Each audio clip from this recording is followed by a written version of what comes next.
Thank you so much. And thank you everybody for joining again. We had a very good response to this webinar today, and I'm so grateful and excited to share all these insightful information to you. And so before we start, I just want to remind everybody how we're going to be doing this, or the format. So for the first 15 minutes of this panel, I'm going to be running the discussion and the questions. And then after the first 15 minutes, we're going to be taking questions from the attendees.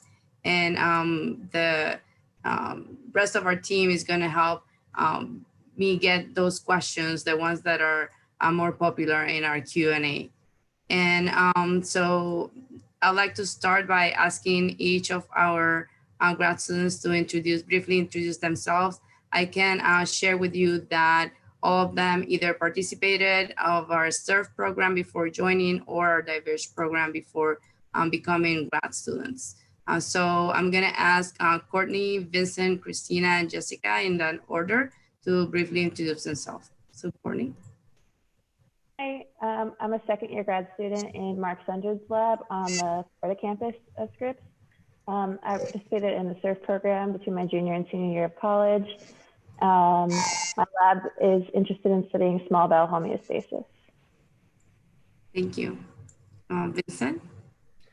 Hi, everyone. My name is Vincent Vanderpile. I'm a third-year graduate student in the Shenvi lab, where I work on synthetic chemical methodology. My background in terms of education started at community college in San Marcos, California, and then I transferred to the University of California, San Diego, where I got my BS in chemistry. Thank you. Christina? Hi, so I'm Christina. I'm a first-year graduate student in Dr. Laura Bond's lab. We're looking at alternative methods for treating pain, targeting GPCRs. And I graduated with my BS from FAU. Thank you. And Jessica? Hi, I'm Jessica. I'm a third-year graduate student in Dr. Matthew Disney's lab here on the Florida campus. As far as undergraduate, I graduated from a very small liberal arts college with a BS in chemistry and biology, and my work is focused on identifying new small molecules that target RNA structures that are associated with various diseases. Thank you. And so my first question is for the four of you as well, and we can do it in the same order. So I'm interested in knowing how many internships you applied to, and how many experiences you had as an undergraduate, and maybe right after you graduated, and how did these experiences shape your decision of going to grad school? Courtney? Yes, so I also went to a small liberal arts college. So I was able to do research in a lab driven by undergraduates throughout college. So between my sophomore and junior years, I stayed in that lab and did research there. So that was technically my first internship. And then the next summer between my junior and senior year, I had applied to about 10 internships, and I got accepted to round 2, which is completely normal. It's pretty competitive. And then I came to Scripps, and I've always loved doing research, but being at Scripps and doing the SURF program really showed me what a graduate program is like and what a PhD would be like. So that really drove me to want to apply and pursue a career in, the PhD, go for a PhD. Thank you. Vincent? So in my sophomore year, I applied to maybe 5 or 6 REU programs and didn't get accepted to any of them, which is okay. I mean, I was still young and there was plenty of time to get that experience. And then in my junior year, I applied to about the same number and was only accepted to the SURF program, which was great because that was the one I was really rooting for. And that was, so the SURF program, and then that was the program I stayed in. And then I continued at Scripps for the rest of my undergraduate career. So during my senior year, I also did research at Scripps part-time. And I think that, so I really had one long-term research experience that helped me get into graduate school. And I think that the key takeaway from that experience was that it really reaffirmed my desire to go to graduate school, because you get to see what research is actually like, and that's kind of what you do full time as a graduate student. Great. If I can change the order and then ask Jessica first and then Christina, because Christina, I know that you participated in Diverge, which is a little different. So Jessica also did the SURF program. Jessica, can you share a little bit about that experience? Yeah, so I had kind of a similar experience where I tried applying between my sophomore and junior year, and I only applied to like 4 and didn't get into any of them. But then I took the additional year and did work at my college. And then the next year, I didn't want to take any chances, so I applied to like 20 programs, and I got into about half of them. So that additional year and trying to like reach out to faculty members made a really big difference between the 2 different times I applied. And a very similar to what everybody else is saying, again, like I knew I wanted to go to grad school since I was in like high school, but it really just showed me kind of what to expect. And I got a lot of really great advice as far as then the process of applying to grad school, and really good advice about how to look for certain programs and faculty members and how to reach out to them. So that was really useful for grad school. Great, thank you. And now, Christina, can you tell us also a little bit about Diverge and how this played out and you securing an internship position here and then deciding to attend grad school? Yeah, so Scripps had a little booth at FAU one day. I think it was like a career day or something like that. And I was interested. So I went home and I did my homework. And it was already my senior year. So I couldn't do SURF, but I saw Diverge and I applied to that. And that's how I started networking. I met Dr. Laura Bond that year. And then when I graduated, I emailed her asking to see if I could do an internship with her. Great.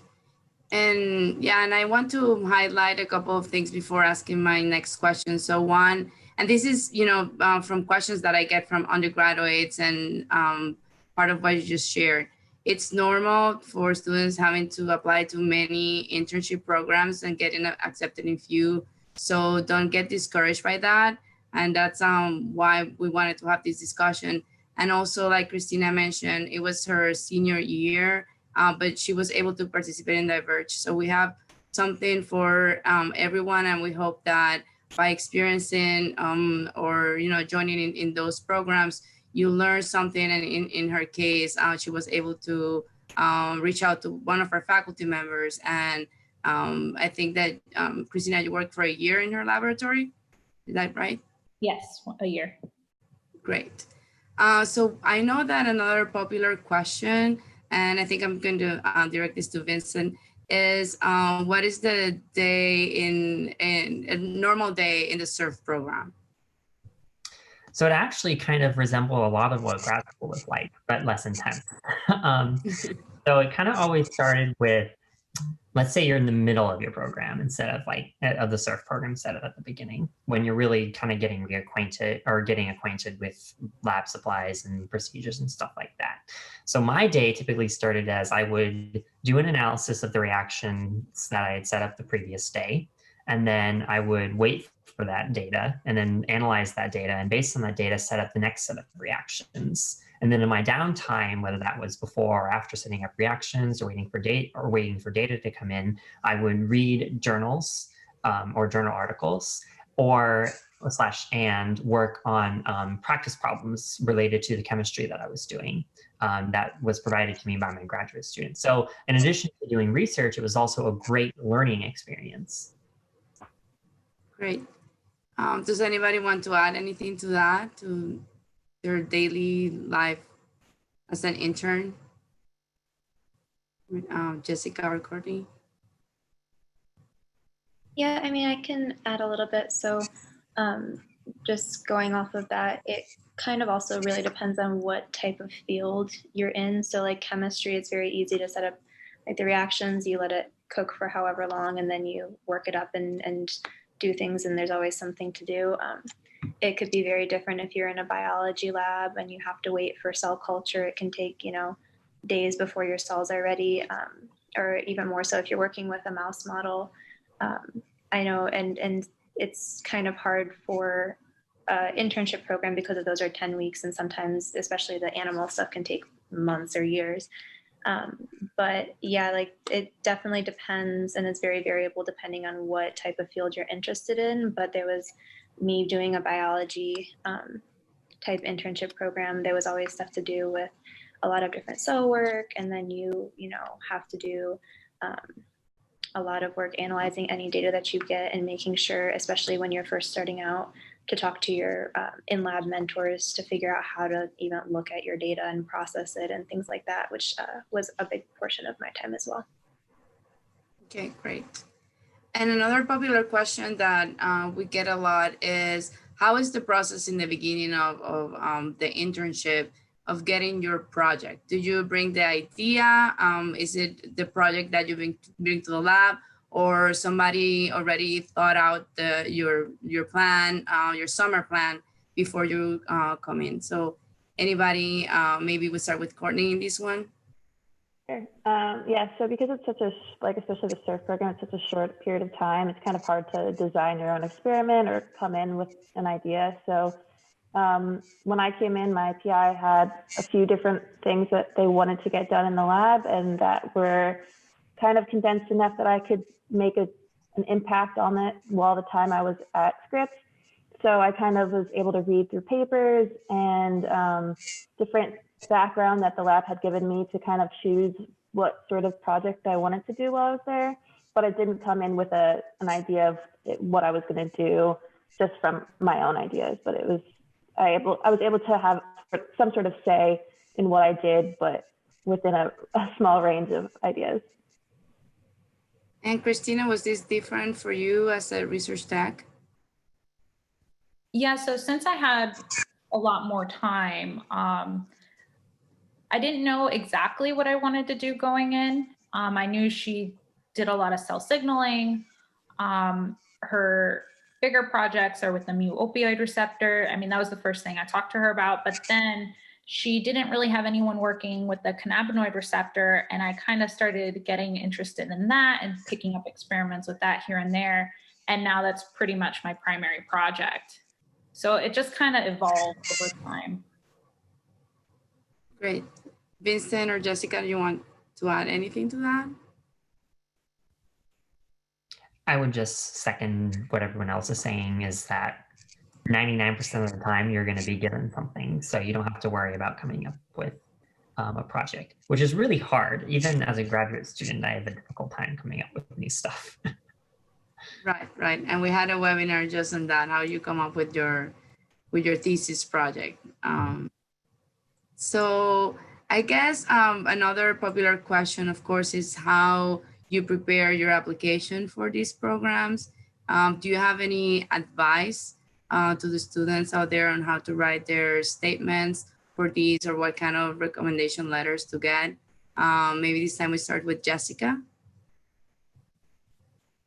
Yeah, so one thing that I saw in the Q&A a bunch, just that also goes with this, is like, as far as letters of recommendation, you definitely want to have a good balance, because if you're applying to a STEM program, you obviously want at least one of your recommendation letters to be probably from a faculty that is in STEM.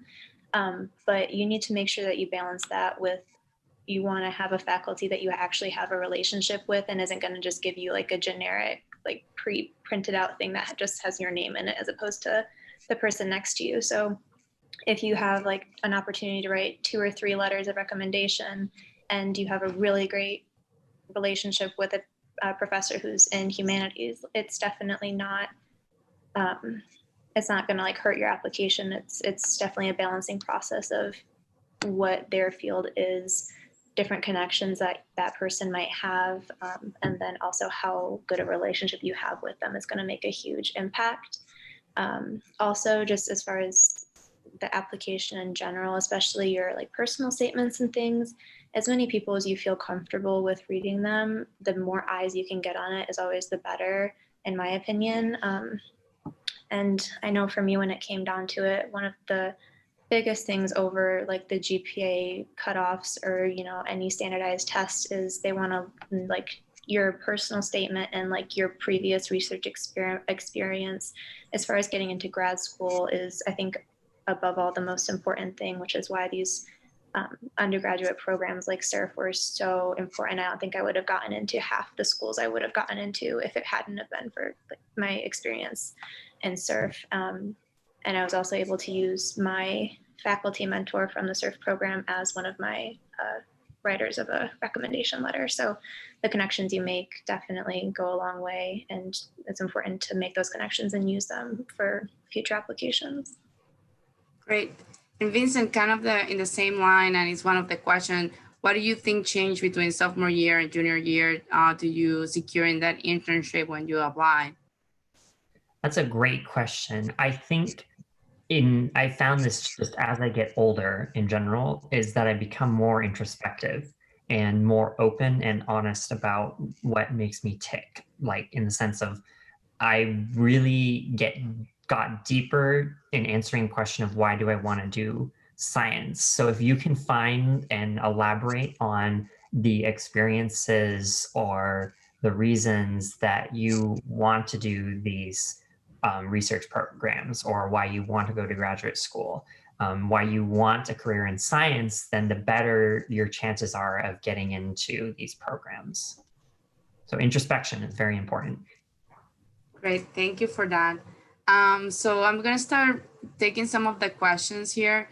And so one interesting question is, in this internship, were you immediately involved in your research, or were you more on a supporting role in the beginning and maybe less and towards the end? So Courtney, do you want to weigh on this one? Yeah, so in the beginning, especially because I switched from a biochemistry to background throughout my time in undergrad to an immunology lab, I was not familiar with any of the techniques or really any of what was going on at all. So the beginning was a lot of working very closely with my mentor. We were doing similar things in the lab with just answering different questions using slightly different reagents or different sRNAs we were using. But the beginning was very much working closely with my mentor, getting used to the techniques, getting used to just the science in general. And then as time went on, my PI and my mentor were trying to like push me to get more independent, which I think was very helpful, especially for graduate school experience. You're obviously going to get help from your lab and your PI, but it also is sort of an independent driven project. So yeah, the beginning was very much working closely with someone until you get more comfortable doing the techniques, getting to know what you're doing, and then you get to be more independent. And it can also be slightly different for different fields or different labs. Like some labs might be more independent right away, but for at least that was my experience. Great, thank you.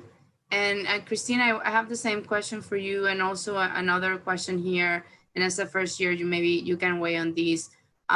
Is COVID has changed anything? We do plan to have interns on our campuses, at least summer interns next year. So is COVID changing anything during the beginning of training in the laboratory?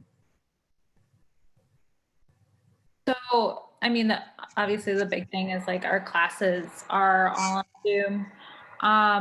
But as far as training goes, it did kind of put a pause on a lot of things that I wanted to incorporate on my project. So right now, I guess I'm spending more time looking at data, reading literature, not as much learning brand new things, but I know that I will be in the future. It's just kind of on hold right now. Okay.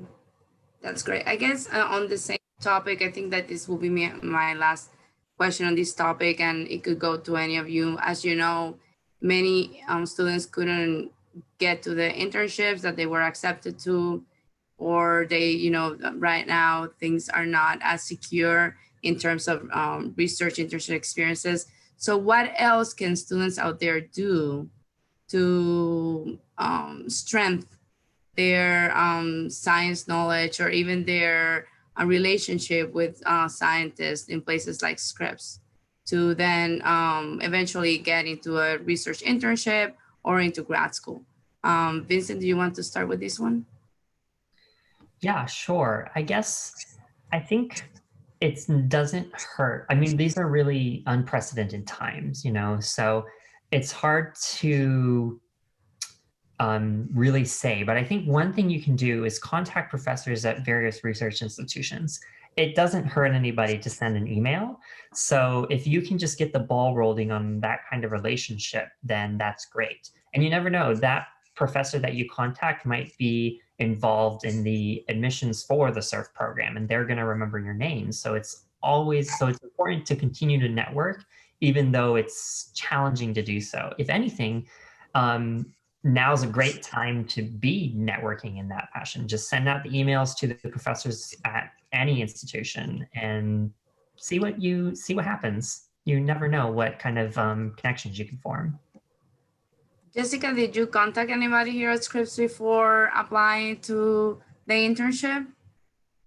I didn't contact anybody before the application was in, but after after I had briefly heard back about the application, then Katrin, who is in charge of the search program here, contacted me, and there was kind of an interview over a Skype call like this.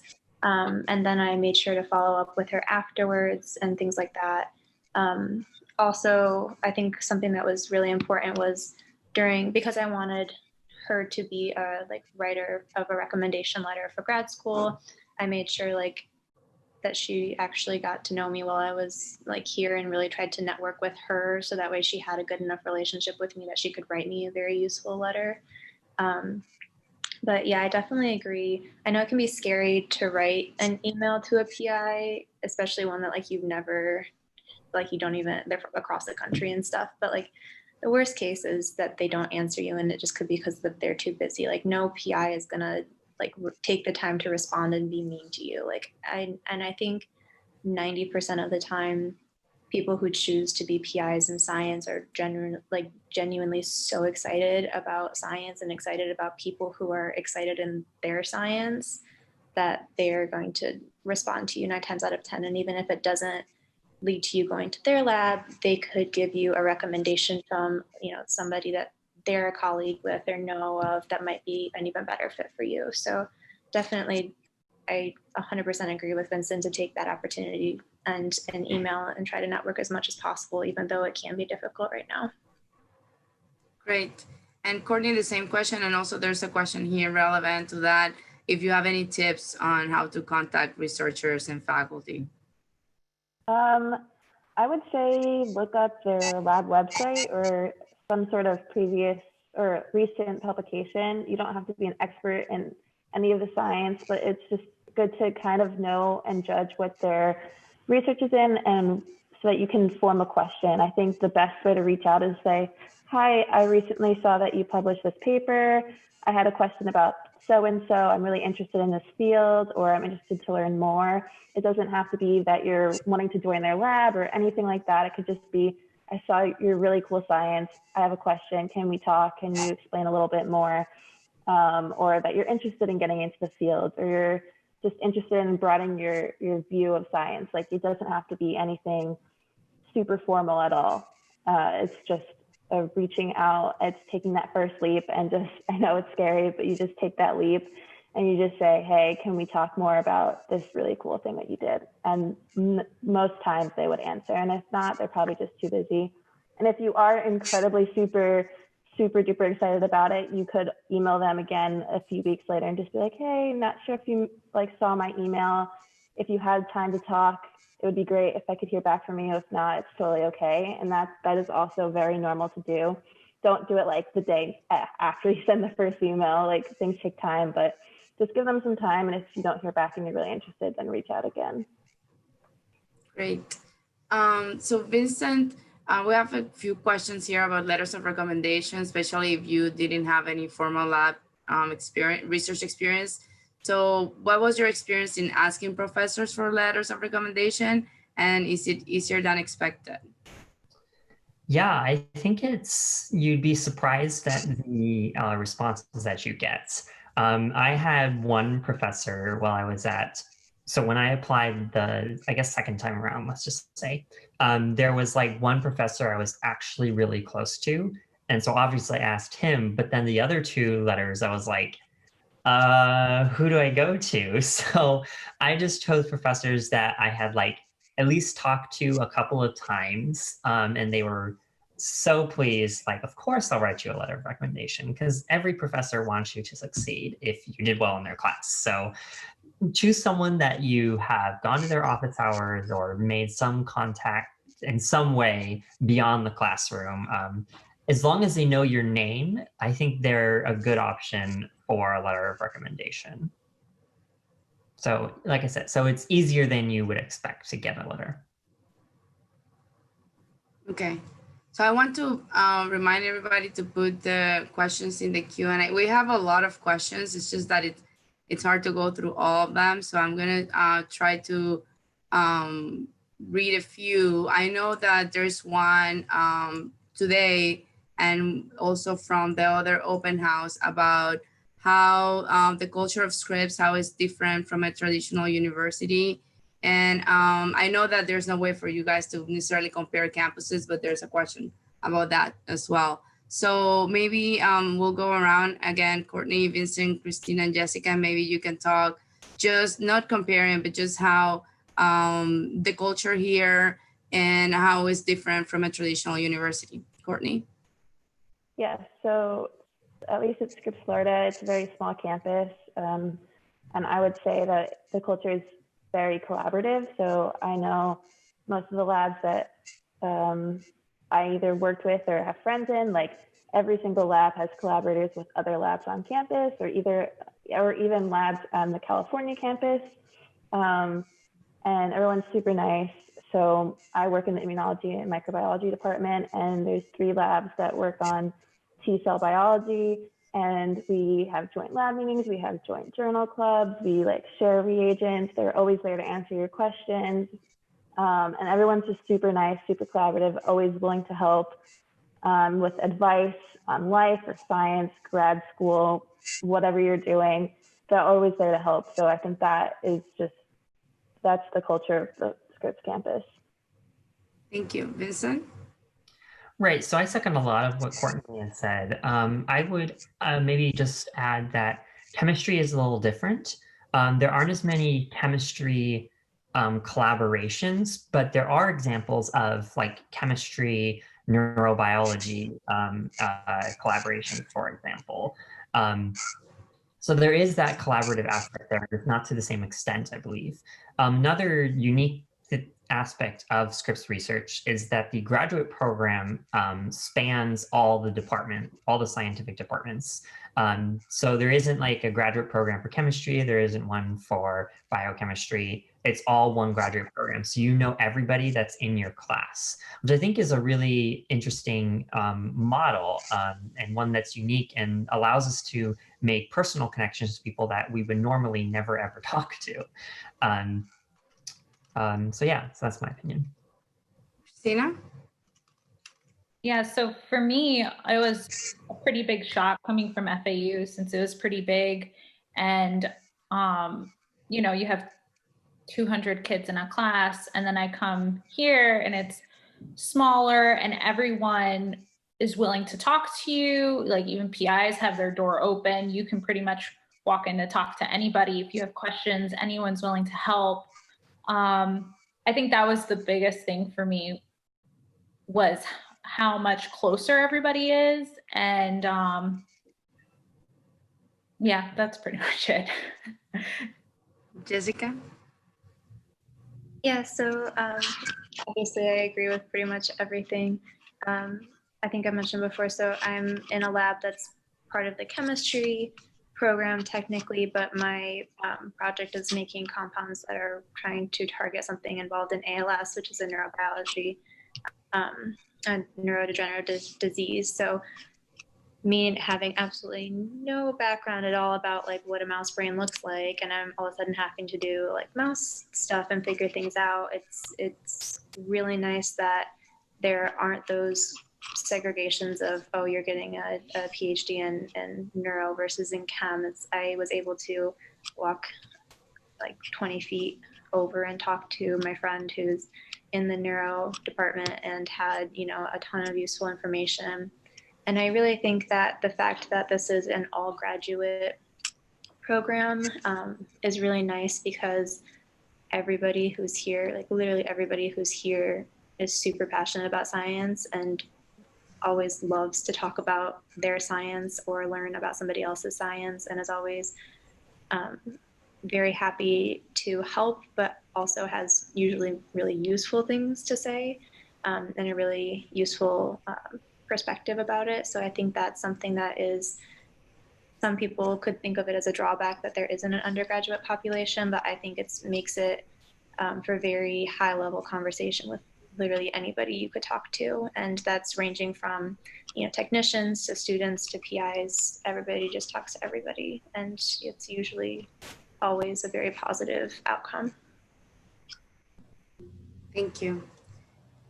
I'm going through some of these questions, and some of them I know that they're going to be answered by the staff, or we're going to be answering later. There's some very specific. So right now, in terms of virtual opportunities for Scripps, there are some, and we also have some in-person interns. So it really varies, and we're really trying to have these experiences in person, but we also keep, we watch the numbers of COVID-19 and so make decisions based on that. So this is to answer some of these questions about virtual opportunities. And I think that your best bet is to email us directly. So feel free to email me. I'll put my email in the chat, or I believe that the Global Education grad program address was put in the chat previously. I think there's a question here about dealing with animals. So any of you had to work with animals during the internship? Do you want to maybe, Courtney? Yeah, sure. So my lab uses mouse models. When you come in, you have to follow the IU Cook training, which is just like the animal facility training. So you have to get familiar and pass like a sort of test, I think. And yeah, you just get trained like virtually. And then usually you also have to get like medically cleared as well. You have to like make sure you don't have allergies and stuff like that. And then usually once that is all done, they take you down there, give you a tour. That's at least what it is with the mice. They give you a tour of the vivarium and show you where everything is. It was pretty easy to do. It wasn't incredibly difficult. And then I was able to help my lab do different mouse work. Great. Anybody else who had to work with animals? Yeah, I didn't during my surf program, but when I came here as a grad student, I have since had to do several different mouse studies with some of the compounds that we've made, and it is very easy, especially if you, excuse me, if you come in to a lab knowing that they do animal work and like having previously discussed with your advisor that that's something you're interested in, to make sure you just hit the ground running, that you can get that training done within the first week easily. So that way, if that's something you're really passionate about doing, again, I would make sure that you reach out to the faculty members before you start to make sure that they do work with, and that goes for any like discipline, that they are doing stuff that you're interested in. And that way you can let them know if you do, or alternatively, if you really are interested in a lab, but you don't want to be touching mice at all, like just make sure you have those honest conversations about your expectations for any program before you start. So that way you can really get the most out of the experience right from the start. Great. So I have another question here that I'm going to kind of like reformat. So what does the average academic profile of an accepted applicant look like? And instead of me saying, you know, the eligibility, I'm going to ask each of you if you think something stand out in your application, or as Jessica mentioned here on the Florida campus, there's an interview process for our applicants as well. So anything that you think really stood out to our reviewers for you to be selected? And I'll start with Courtney. a good question. I think having strong letters of recommendation is important. So like we were talking about previously, kind of go to professors that you have some sort of relationship with. I think that's really important. I also think having just I think being able to explain why you're interested in doing science and what you want to gain out of the experience is important, and what is unique about this program that would be tailored to why you should be there, or what's unique about you that would be a perfect fit for Scripps. I think it's just kind of working on selling yourself, which is kind of hard for a lot of people to do, but just sell yourself, believe in yourself, and then just put yourself out there. And just, yeah, I think strong letters of recommendation and being able to sell yourself is important. Great. Vincent? So actually, I talked a little bit about my dance background in my personal statement and how it related to my motivation and desire to grow and improve myself. And I know that that stuck out to at least the people in the lab that I had joined for the surf program, because they brought up that I was a dancer. So I mentioned before that introspection is really important. And so if you just find yourself really motivated to contribute to the scientific literature, there might be some background reason, and you need to look deep into yourself and figure out what experience you had. For me, it was my dance experience, which it's a really long story that I won't get into now, but I talked about that, and that it made me stand out and people remembered that. So maybe that's what got me into the program. I'm not sure because I didn't talk to the reviewers, but it clearly stood out to people. So find that experience that you can talk about in your personal statement. Great. Jessica? Yeah, so kind of going off of that, I think there were two really good pieces of advice that I got. One of them being kind of going off of what Vincent said, that you need to demonstrate to the people reading your application that this isn't just a whim. Grad school is a very long, hard process. And so you need to convey why you're motivated and why that motivation is going to take you through a month of your experiments just not working at all. Like it's really easy to be very excited about grad school the first year, but when you're in your fourth year and something isn't working, you need to really show the really deep reasonings about why you are passionate. For me, I knew I wanted to do grad school since I was in middle school. I was involved in a STEM outreach program. So I think I was able to demonstrate that by showing that I had been wanting to do it for years and years, and that, was really gonna take me through everything that's needed for grad school. The other really great piece of advice I got was, when you could be applying to 10 different grad programs, don't just make one statement and send the exact same thing to every single school. You need to tailor it for the school. I took at least one paragraph out of my personal statement and said specific labs I thought I would be a really good fit for, why I thought that school would really benefit me as a growing scholar.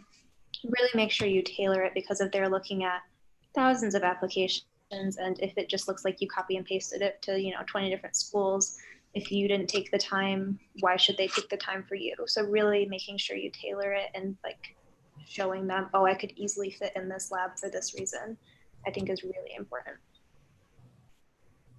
Great. And I think a great segue is another question I have here. How do you find your passion for science and choose your field of research? And let's do again, Courtney, Vincent, and Jessica. I guess Christina had maybe some internet difficulties. I hope that she can join us again later. But Courtney? Yes, so like I mentioned before, I have an undergraduate degree in biochemistry, and I knew when applying to internships, I knew I wanted to explore different fields because that was the only research experience I had had. So I wanted to see, okay, I do like this, but maybe I'll like something else more, because I've always just been super interested in science. Generally, there's lots of different fields that I found really interesting. So I wanted to try it hands-on experience of trying different sciences, which I think is a great use of internships, is to explore different fields that you're interested in. And yeah, I ended up loving my immunology experience. And then in grad school, at least at Scripps, you can do rotations. So I rotated in another immunology lab, and I rotated in a cancer biology lab. So you can try out different lab experiences, different sciences even, and then figure out what you want to do and what you're most passionate about. And I could have easily joined probably any lab in the immunology or microbiology department, but it's kind of also not just the science that you want to join, it's also the people and the PI and that kind of relationship that you have with the people and the environment. So science isn't the only important thing when you're choosing your field, because you could be interested in lots of different things. It's also the people, I think, that's important. Thank you, Vincent. Right. So when I first decided to study chemistry as an undergraduate, I think the main motivating factor, I did change my major from biology to chemistry, and the main motivating factor was I loved doing chemistry lab work. I like just mixing stuff together and then seeing what happened. And essentially that's what I do now. So I work in synthetic, what's called synthetic chemical methodology, which basically means that we develop new chemical reactions. And the factor that kind of continues to motivate me to pursue my research is that I want to, not necessarily through my research, but through like the long-term research goal is to change the way that we make molecules in a pharmaceutical setting. Because if we can develop new methods for making really complicated molecules, then we could potentially develop better drugs. Thank you. Jessica? Yeah, so I kind of mentioned I was in like day or weekend long program in like middle school to get girls involved in STEM careers. And that's kind of when I first got introduced to chemistry and science as a whole. And I just really liked the hands-on aspect of it. Again, just like trying things and seeing what happens. And you know, luckily everything worked out well, that I loved every science class I ever took, so much so that I couldn't decide what I wanted to major in. So I did both biology and chemistry to try to keep my options open for as long as possible. And going back to what Courtney said, like doing rotations and really trying out, I did biochemistry in undergrad, and then I did a kind of structural biology for the SURF program. Then my first rotation was in an immunology lab, and now I'm in the chemistry department, but I'm also doing neurobiology. So really trying to, I think it's really important to make sure, even if you think you're definitely like a synthetic person, to try to do biology at least once to see how you like it, because you never know. I think that was super important, although I was very indecisive, so I'm probably biased. But yeah, it was a really good option, especially here, because if you are expected to do rotations, or I guess now it's optional here, but it's really encouraged to do rotations. And since it is so collaborative that, you know, again, I'm in a chemistry lab that's doing neuro stuff pretty heavily, and I thought that was really attractive. But I guess connecting all those things was I really like science that is translational, and knowing that, you know, the compounds that I make might not go into clinical trials tomorrow, but having that direct connection for me is what drives me long term, that I think that's something I'm working on could, you know, someday help improve somebody's life. And so I didn't really care what field I was in so much that I really knew that something I was doing was going to help improve somebody's quality of life, maybe not directly, but indirectly. And that was really something that was motivating me for grad school. Thank you. Vincent, we have a question here. It's long, and I think you kind of like answered this before, but I do want to take it. So it says, for Vincent, I am currently an undergrad student about to transfer to a four-year institution as a junior. I don't think I'll be able to establish a rapport with professors for letter of recommendation until I complete a couple of quarters. Will I still be qualified to apply to an internship during my last year or the summer after I graduate? How difficult is to become an intern as a transfer, and what should I do to prepare? Right. So I don't know if part of that question was becoming an intern after you graduate. Most programs are limited to up until the summer before your senior year. It's unfortunate, but that's just how it works. However, that doesn't mean that internship opportunities are not available to you. I think one place to really start looking for this person in particular is at their home institution and trying to get research as soon as they can. And I think a good way to get that is obviously do well in your classes when you first get there, study hard, go to the office hours, contact your professors with any questions, and the graduate students that TA the classes. Make yourself known to someone in the chemistry department. Once you've established that relationship, you need to express interest and say, I want to go to graduate school. I know that research experience is necessary. Can you help me get this experience? Assuming that the person you talk to is a decent person, they're going to say, yes, I can help you. And that might be in the form of taking you on directly as a student in their lab or finding another professor in the department that can take you on in their lab.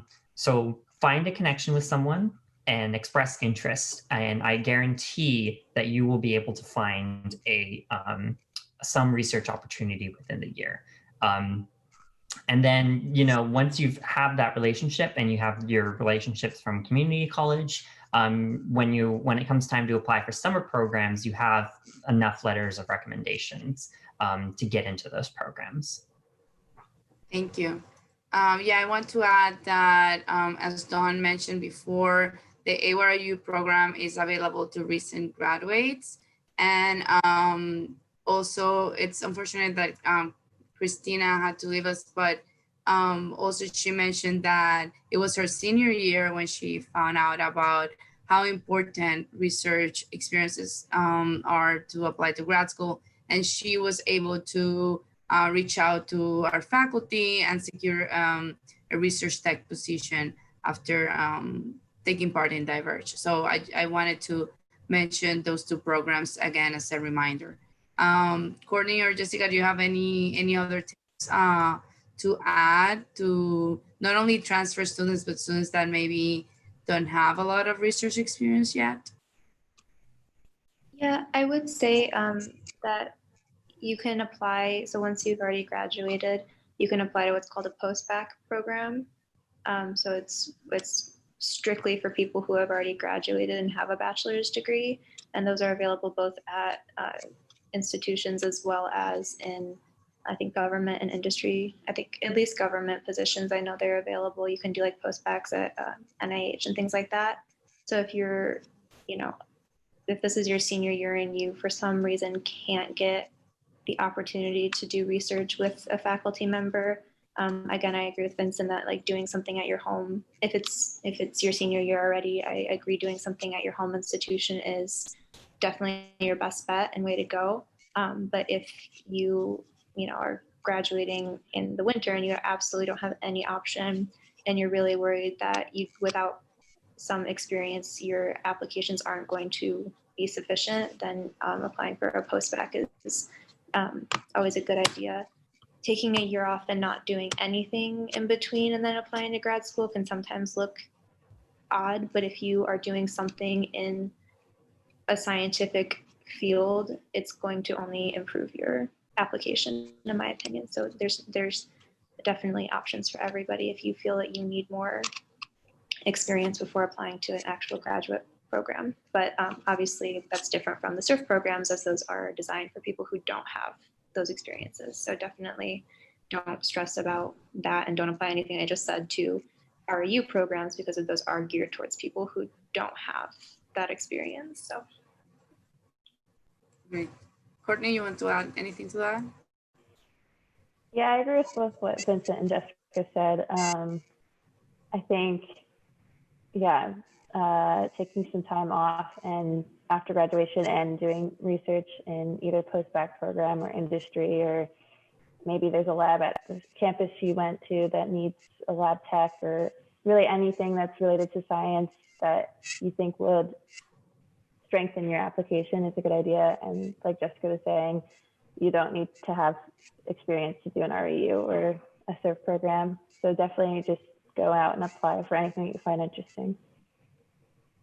Great, thank you.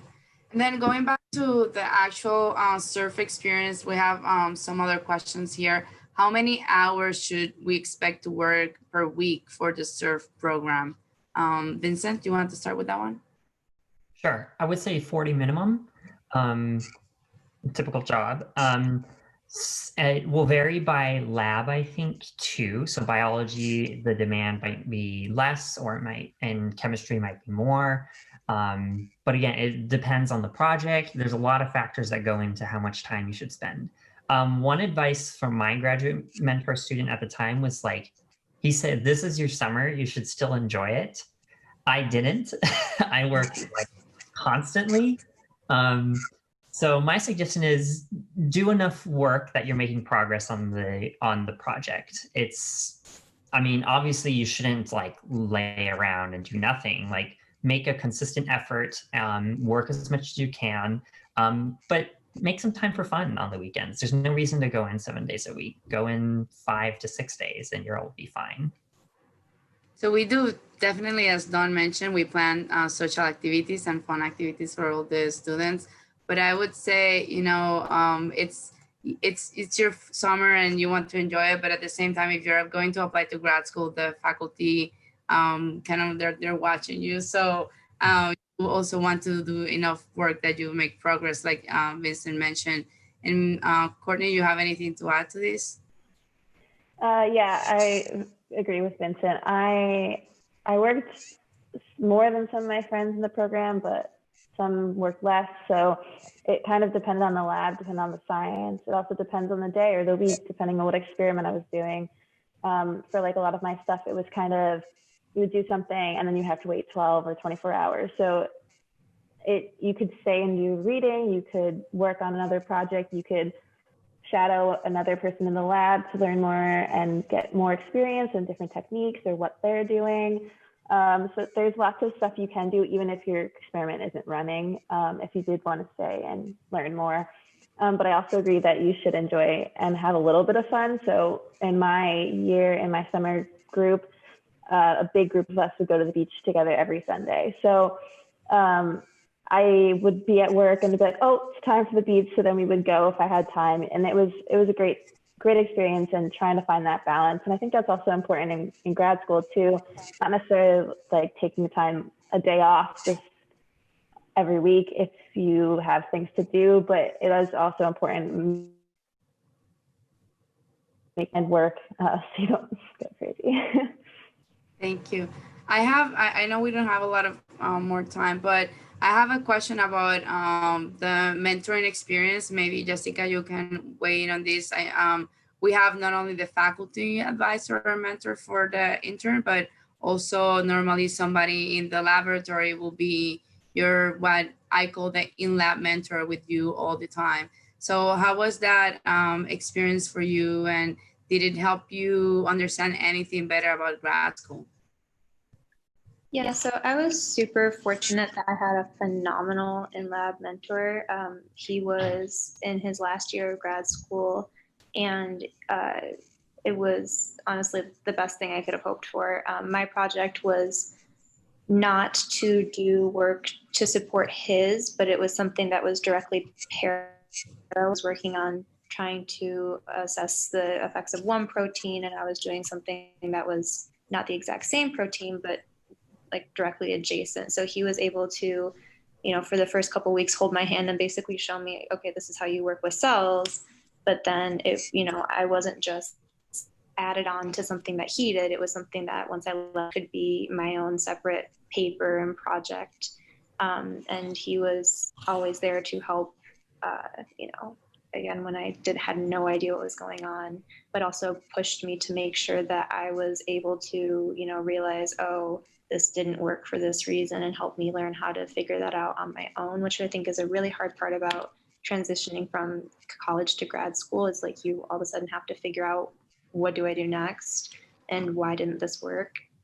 And I think that was a really beneficial thing to start learning that in that SURF program, and something that Scripps also does a really great job of with the structure of a lot of their classes. And then I was very fortunate that I also had a fantastic relationship with the actual PI of the lab. And I think it's important to try to get both, because if you are unfortunate and get a PI who is traveling a lot during the summer or whatever, if you choose to have them write you a letter of recommendation, they're going to refer back to your in-lab mentor to see, okay, how were they? Were they competent? Were they like a good person? So you want to make sure that you have a really good working relationship with your in-lab mentor.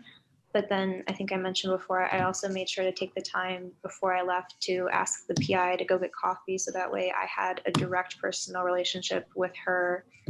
That was, again, very useful for when I then applied to grad school and things like that. So I was extremely fortunate, and I think it's just a really good idea to try to build as good of a relationship you can with both mentors if you have two different types of mentors, because if they will, communicate after you leave about how you did. Yeah. Great. Vincent, do you want to add anything about your mentoring experience? Yeah, I mean, all I can say is that my mentor was great, and we remained friends even after the experience. Well, I mean, I was in the same lab as he was for a year, so of course we remained friends, and he continued to be my mentor. But when when I moved to another lab in graduate school, we still remained friends. And it's important, I think, to maintain every connection you make every once in a while, because you never know when those connections are going to help you out. And plus, it's just a nice thing to do, to check in with people about how they're doing. You can share information about the project that you're working on and get someone else excited about it, bounce some ideas off of them.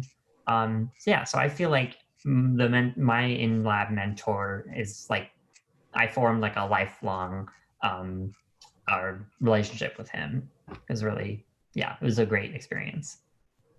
Great. And Courtney, we have a few minutes, but do you want to add anything about this? Yeah, I'll third that my in-lab mentor was amazing and super helpful. So like I mentioned, I switched from biochemistry to immunology, and I had no background in immunology at all. So when we had some free time between experiments, especially in the beginning, she would pull out slides and explain different topics to me of things that I didn't understand or didn't know. And she would pull out textbooks, she would send me papers. Like, she was incredibly helpful in helping me actually learn the science, also helping me hands-on learn the experiments. And then she also kind of walked me through grad school and like what grad school life is like, and how to handle grad school, how to handle labs, how to handle classes. So it was incredibly helpful on many different aspects of life. And our labs are right next to each other. I see her like every day. So it's great. Couldn't have asked for a better mentor. Great, thank you. And so I want to thank you again, Courtney, Vincent, Jessica, and Christina. Unfortunately, she had to leave us. But thank you so much. I already saw some of the comments from the undergraduates who joined us today, and they say this is awesome. This is very good information for them in order, to apply to undergraduate opportunities and to grad school. So I very much appreciate your time and all the information you share with them. And Dawn, do you want to add something else? Thank you. I just wanted to personally thank Courtney, Jessica, Vincent, as well as Christina for their time and for all of their great responses. Thank you. Thank you.